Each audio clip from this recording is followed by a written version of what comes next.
Hello and welcome back to Where's the Bandwagon. My name is Will and this is part 4 of my reaction, breakdown and review of an Unearthly Child story. As well as these classic Doctor Who reactions, I also do in-depth breakdowns of new Who Doctor Who episodes where I share Easter eggs, references and secrets, and if you want to check that stuff out then you can click the link on the top right hand side of the screen. Otherwise, please consider subscribing to support my content, and if you subscribe you'll automatically be entered to win these Doctor Who trading cards. Please no spoilers in the comments. Let's get to it. We come to the Forest of Fear and the Doctor apologises for this situation. It's all my fault. I'm desperate. Oh, don't blame yourself, Grandpa. This turns his character from a straight up villain, which we saw in the first episode, to a character that we can sort of get behind and start to like. This type of dynamic character is so amazing to see, and it's such an interesting start to the Doctor's run. I'm sorry, it's all my fault. I'm desperately sorry. We see Ian and Barbara trying to free themselves while the Doctor is sitting there saying it's hopeless. Oh, it's hopeless, hopeless. They are acting more like the Doctor than he is. Of course I am. Any hope is better than none. Mind you, I quite like hope. Hope's a good emotion. Whenever the Doctor does do something intelligent, they always point it out. It's a good idea. Oh, Grandfather, I knew you'd think of something. This is the writers trying to cement to us the fact that he is intelligent in our minds. The Doctor demands that they all help to get Ian free rather than to free himself or the women. Oh, surely we should get the girls. No, we've got to free you first. You're the strongest and you may have to defend us. This shows that he's thinking solely logically, as Ian is the most likely to be able to defend them. He chooses correct solutions over selfishness or sentiment, and it's this decision making that I'm hoping I'll see over the run of the show. We later see that his logical and cold opinion to leave Zar to his wounds would have been the correct decision to make in this episode. Overall, we get an idea of what the Doctor's strengths and weaknesses are. That his intelligence and logical decision making has to make up for his weak body, whether that's a lack of strength to fight off enemies or just a lack of stamina. This provides great barriers for him to encounter and shows that he will have to use his wits to make up for his physical weaknesses. We've seen already that the Doctor says these several magical speeches or sentences. Fear is with all of us and always will be. Just like that other sensation that lives with it. What's that? Well, your companion referred to it. Hope. Hope, Miss Wright. This is some great writing that makes the character seem more magical early on, and I seriously can't wait to hear more of these types of things. During his speech, he says the line, "Fear makes companions of all of us." Now this is a message that will seemingly be put into his head by Clara during the events of the episode Listen. Fear makes companions of us all.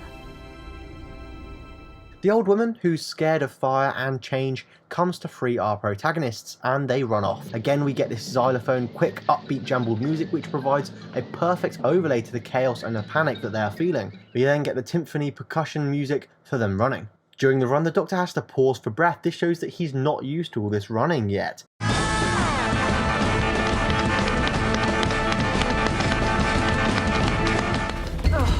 Can we not do the running thing? This again relates back to the fact that the Doctor simply can't rely on his physical attributes to get him out of trouble. In fact, it holds him back, as can be seen here. His old body is holding him back. I'm not so young, you know.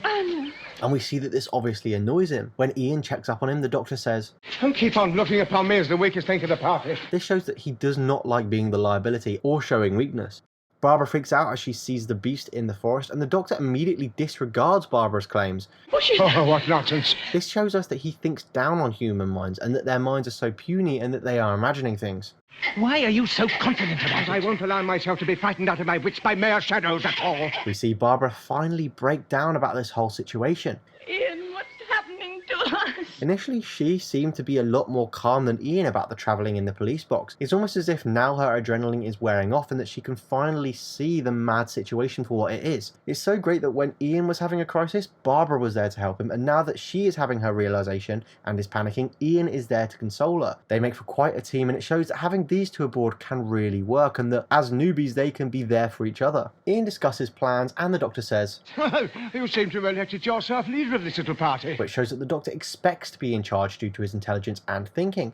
This is similar to the scene in Boomtown. According to intelligence, the target is the last surviving member of the Slitheen family, a criminal sect from the planet Rexicorical masquerading as a human being zipped inside a skin suit. Okay, plan of attack. We assume a basic 57-56 strategy covering all available exits on the ground floor. Doctor, you go face to face. That'll designate exit 1. I'll cover exit 2. Rose, you exit 3. Mickey Smith, you take exit 4. Have you got that? Excuse me, who's in charge? Sorry, awaiting orders, sir. However, in Boomtown and in New Doctor Who, the Doctor can take command naturally. whereas here he's tussling with Ian for leadership. Aren't you a tiresome young man? And you're a stubborn old man. This shows that the young Time Lord here still has to learn what to do and say to naturally be placed as leader. Next we see Barbara trip and fall in what I imagine will be the first of many trips by companions, and as the camera pans to show what she saw, we see this boar's head. This is a very peculiar choice, but okay, it does the job, it's pretty freaky. And actually the poor video quality makes these things more scary than they actually are, because you can't tell what it is until the camera is really close up in it, and then as soon as your brain clocks what it is, it almost jumps out at you. Again, I'm hoping that these unintentional side effects of the poor video quality don't stop when the camera quality improves. We hear as the beast fights Tsar, and we see the reactions of the people watching this encounter. This cutting away from the attack is similar to the directing style in Tooth and Claw by Eros Lin.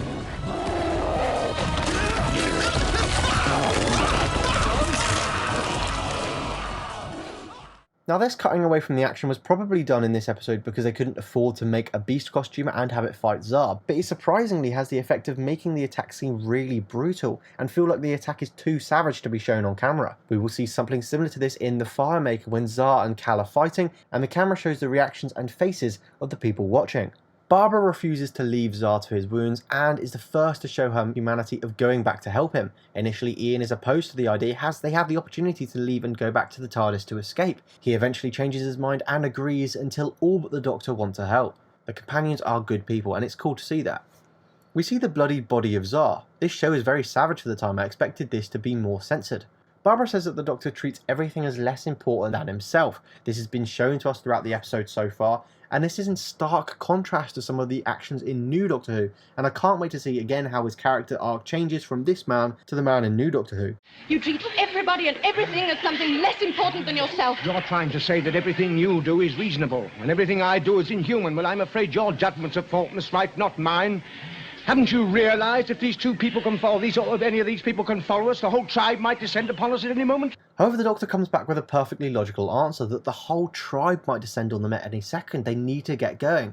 The caveman and her tries to counter this point, but the Doctor has thought of this situation too. The tribe is asleep. And what about the old woman who cut our bombs, You understand? This shows not only his logical intelligence, but that he's constantly thinking ahead and thinking of different possible scenarios and outcomes. The chaotic and savage way that the cavemen interact with each other, which we discussed earlier, is mentioned by the Doctor. Do you think so? These people have logic and reason, have they? Can't you see their minds change as rapidly as night and day? She's probably telling the whole tribe at this very moment. Her gets spooked, and the companions rely on Barbara to be kind and gentle to try and convince the cavewoman that they are friends. This works really well, and I really enjoy her trying to work out the best language to use in order to translate what she needs to say into simplistic words for the cavewoman to understand. I guess this brings up an interesting point of the TARDIS translation, because the humans here do speak English, but they haven't developed enough to understand some of the words. Now, this isn't that TARDIS can't translate it, but that these cave people haven't physically come up with these words in the first place. And it's interesting to see at what point this TARDIS translation cuts off, because it doesn't translate to animals or other creatures that haven't developed language. How about giving us a hand, Doctor? The Doctor, remaining stubborn, doesn't help them in their efforts to save Tsar. Initially, I thought this was the Doctor not wasting his resources on physical help, as it's not something he's good at, but he's off to the side thinking and planning. However, Susan says, He's always like this if he doesn't get his own way. now this is kind of like a spoiled child, sulking rather than helping. We see the Doctor go for this stone, and we can kind of imagine what he's planning here. What the hell? This is so interesting to see. Now, we do see the Doctor in New Doctor Who be cold and logical at the expense of others to save more people, but this is extreme. He had a moment here where he considered killing this man so that he and his companions could escape. Ian calls him out on it. What are you doing? Well, And this follows how Ian is being more of the Doctor I know than the actual Doctor at this point, but the Doctor does recover well. I was going to get him to draw our way back to the TARDIS. We come to the end of this episode and we're left on another cliffhanger. Now, at the start and end of these episodes, it's ending on a freeze frame. Here the camera freezes, or the actors freeze, when it shows Cal's face. And at the start of this episode, during the title sequence, the old woman's hand stopped holding the knife. This is a little weird to see, but it's nothing that pulls me out of the story.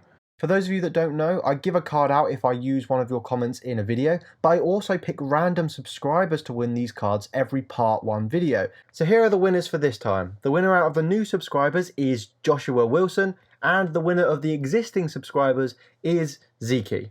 So if that's you, if you've won, then comment down below which of the cards that you see on screen that you want me to send you, and we'll work out how I can get it to you. It's first come first serve basis for you winners, so comment down quick so that you don't miss out on your favourite card. And if you add an email or a social media link to your about pages on your YouTube channel profiles, then I can contact you about delivery. To you winners, you have 7 days to comment your card and get into contact with me before I'll have to move on and forfeit your prize. For the rest of you, don't worry, all you have to do is subscribe and you'll automatically be entered.